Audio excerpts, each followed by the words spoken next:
కరీంనగర్ రాజకీయం ఒక్కసారిగా వేడెక్కింది. కేంద్ర మంత్రి బండి సంజయ్ కార్యాలయం వద్ద ఉద్రిక్తత చోటు చేసుకుంది.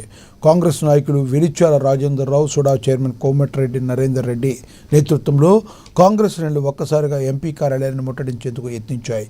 అయితే కాంగ్రెస్ నాయకుల ముట్టడి యత్నాన్ని ముందుగానే పసిగట్టిన బీజేపీ కార్పొరేటర్లు, కార్యకర్తలు భారీగా కార్యాలయానికి చేరుకుని ఎదురు దాడికి దిగారు. దీంతో ఇరు వర్గాల మధ్య వాగ్వాదం, ఘర్షణ వాతావరణం నెలకొంది. కార్యాలయం వద్ద నుంచి వెనక్కి తగ్గిన కాంగ్రెస్ నేతలను బీజేపీ శ్రేణులు వెంబడించడంతో అక్కడ రణరంగంలాగా మారింది.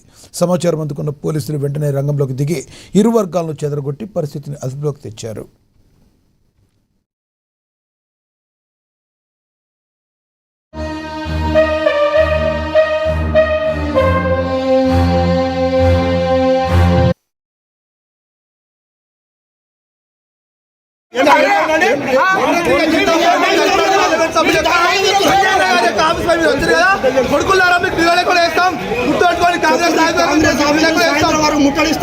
కాంగ్రెస్ పార్టీ ఆఫీస్ లేకుండా కరీంనగర్లో చేయకుంటే మేము బీజేపీ పార్టీకి రాయినామా ఎత్తారు. దృష్టితో కాంగ్రెస్ పార్టీ ఆఫీస్ అనేది ఉండదు కరీంనగర్లో.